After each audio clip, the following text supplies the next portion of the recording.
اللہ وبرکاتہ۔ عزیز طلبہ، آج ہم جس لیکچر کو سٹارٹ کرنے والے ہیں وہ بہت ہی اہم ہے۔ آپ نے کل کے لیکچر میں یہ پڑھا تھا کہ ایک صورت وہ ہے کہ جس کو سن کر ایک مشہور صحابی اسلام لے آئے۔ وہ کون سے صحابی تھے؟ فاروق رضی اللہ تعالیٰ عنہ۔ ایک مشہور پیغمبر کا ہم نے ذکر پڑھا تھا کہ جس کو اللہ نے طور پر کلام کرنے کے لیے پسند فرمایا تھا۔ ان کا لقب ہو گیا تھا کلیم اللہ۔ کیا نام تھا ان کا؟ موسیٰ علیہ السلام۔ سورت کا کیا نام ہے؟ سورت طٰہٰ۔ سورت طٰہٰ کے تعارف میں آپ نے پڑھا تھا اس کے ٹوٹل کتنے رکوع ہیں؟ 8۔ اچھا، ان 8 رکوع میں سے جو پہلے 5 رکوع ہیں، کتنے؟ 5 رکوع جو ہیں 8 میں سے، ان کے اندر ایک مشہور نبی کا تذکرہ ہے پہلے 5 رکوع میں۔ تو وہ کون سے ہیں نبی؟ موسیٰ علیہ السلام۔ کہ سورت طٰہٰ کے اندر جو 8 رکوع ہیں، ان میں پہلے 5 رکوع میں حضرت موسیٰ علیہ السلام کا تذکرہ ہے۔ کہ موسیٰ علیہ السلام کیا ہے، فرعون کے پاس جاتے ہیں، پھر فرعون سے کیا ہے اپنی قوم کی طرف بنی اسرائیل، پھر بنی اسرائیل کی قوم کو لے کر بیٹھ جاتے ہیں۔ پھر وہاں سے آپ نے 3 ادوار پڑھے ہیں، پیدائش سے مدین تک، پھر مدین سے سارا سینہ تک، پھر سارا سینہ سے مصر تک۔ اب اس کے آگے جو اس کا اہم مضامین ہے، آج کے ہم لیکچر میں اس کو شروع کریں گے کہ سورت طٰہٰ کی طرح اور بھی سورتوں کی طرح سورت طٰہٰ میں بھی کیا ہے مشہور مضامین میں توحید، رسالت اور آخرت۔ کہ توحید، رسالت، آپ نے سورۃ مریم کے اندر بھی پڑھا ہے نا؟ اللہ کی وحدانیت۔ اللہ نے جتنا بھی قرآن پاک کے اندر مضامین بیان کیے ہیں، اصل میں اپنی طرف رغبت کے لیے کہ یہ لوگ کیا ہیں، میرے ساتھ جڑ ہیں۔ سابقہ قوموں کے واقعات بھی ذکر کیے ہیں تاکہ آنے والے لوگ جو ہیں وہ والے کام نہ کریں جو سابقہ قوموں نے کیے ہیں، اور اللہ کی وحدانیت کو پہچانیں۔ اور اللہ کا ایک نام ہے بصیر، البصیر، وہ بھی صورت میں آئے گا، دیکھنے والا۔ تو توحید آپ نے جیسے پہلے پڑھا کہ ہمارا اس بات پر ایمان کہ اللہ ایک ہے، اس کے سوا کوئی معبود نہیں ہے، اس کے علاوہ کوئی بندگی کے لائق نہیں ہے، وہی خالق، مالک، رزق دینے والا، موت دینے والا، زندگی دینے والا ہے۔ ہم جب اس بات کا اپنے اندر یقین پیدا کر لیں گے تو اسی چیز کا نام کیا ہے؟ دوسرے نمبر پہ آ جاتی ہے رسالت۔ رسالت کا معنی ہوتا ہے پیغام پہنچانا۔ اللہ نے آدم علیہ السلام سے لے کر نبی صلی اللہ علیہ وسلم تک تمام لوگوں کو، انسانوں کو، پیغمبروں کو بھیجا ہماری آپ کی ہدایت کے لیے۔ تو رسالت کا مطلب پیغام پہنچانا، انہوں نے خیر کی باتیں آگے پہنچیں۔ تو رسالت سے ہمیں بھی یہ ہے کہ ہمارے اندر بھی جو خیر ہے، الفاظ ہیں، عمل ہے، رویہ ہے، یہ خیر کے رویہ ہمیں بھی دوسروں تک کیا ہے پہنچانے ہیں۔ تیسرے نمبر پہ ہے آخرت۔ ایک دن ایسا آئے گا کہ جس دن ہمیں اپنے ہر برے اچھے عمل کا کیا ہے حساب ہے، اس دن کی تیاری کرنی ہے۔ تو اس صورت کے اندر بھی یہ ذکر ہے کہ ایک دن آخرت کا آئے گا کہ جس دن کیا ہے مجھے آپ کو اپنے اعمال کا حساب دینا ہوگا۔ تو جو اس کے اندر کیا ہو گیا، اللہ نے فرمایا کہ آخرت کے دن اپنے اعمال میں برا اترا تو وہ کامیاب ہو جائے گا۔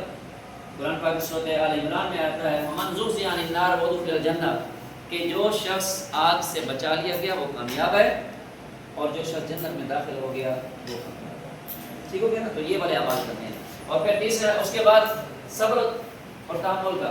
حضرت موسیٰ علیہ السلام کی جو زندگی ہے، لیکن کتنی مشکلات، پریشانیوں کا، فرعون وقت کا بادشاہ ظالم ہے، اس کے سامنے کتنی مشکلات ہیں، لیکن انہوں نے صبر و تحمل کو اپنے اندر جاری رکھا۔ اور وہی درس ہمیں ہے کہ تم نے بھی کیا ہے اسی صبر و تحمل کو اختیار کرنا ہے۔ اور پھر اللہ رب العزت کیا ہے فوری طور پر کسی کی پکڑ نہیں کرتے۔ اگر کسی سے کوئی گناہ ہو گیا، غلطی ہو گئی، اللہ رب العزت مہلت دیتے ہیں، معمولی لمحہ کہیں اللہ کی رسی دراز ہے۔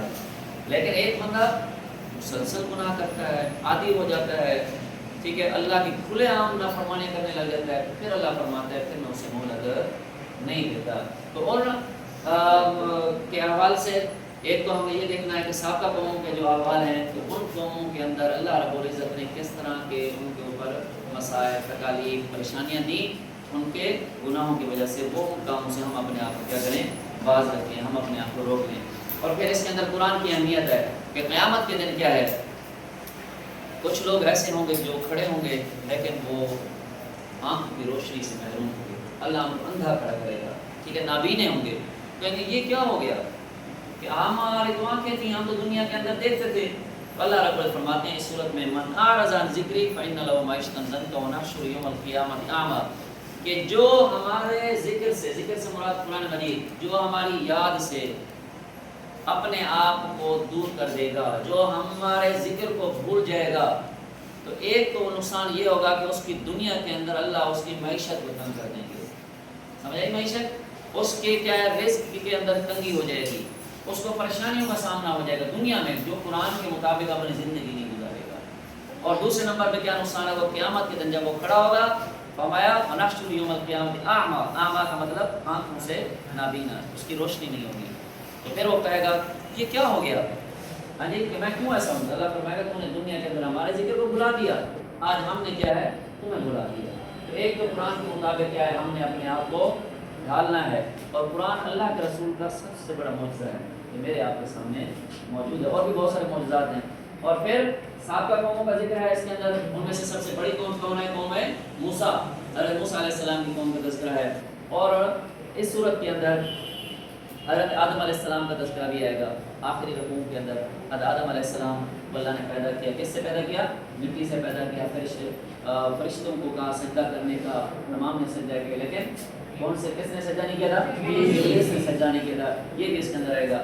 اور پھر آخر میں علمی اور عملی نکات ہیں اس کے، علمی اور عملی نکات جو ہیں یہ کس لیے ہوتے ہیں کہ اس پوری صورت کے اندر کون کون سی اہم باتیں بیان کی گئی ہیں. تو اس کے اندر یہ ہے کہ بیٹا جی اللہ تعالیٰ کو ہر چیز کا مکمل علم ہے.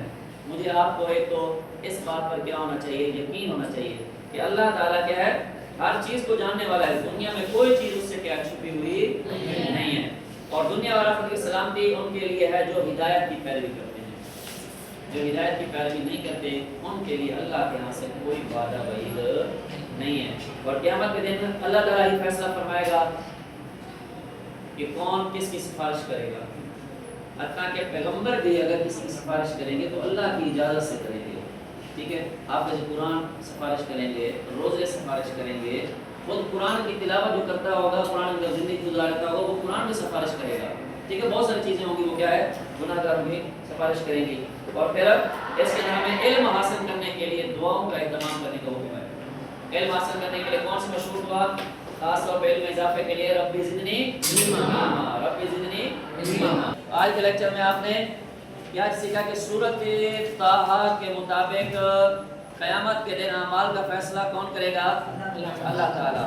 اور سورۃ طٰہٰ کے اندر کتنے رکوع ہیں، ان میں سے کتنے رکوع ہیں جن کے اندر موسیٰ علیہ السلام کا ذکر ہے، 8 میں سے پہلے 5 رکوع میں کس کا ذکر ہے، حضرت موسیٰ علیہ السلام کا ذکر ہے. اس کا خلاصہ پڑھا اور اس کے ہم نے علمی نکات پڑھے. تو اس کے 5 علمی نکات ایز اے ہوم ورک کرنے ہیں.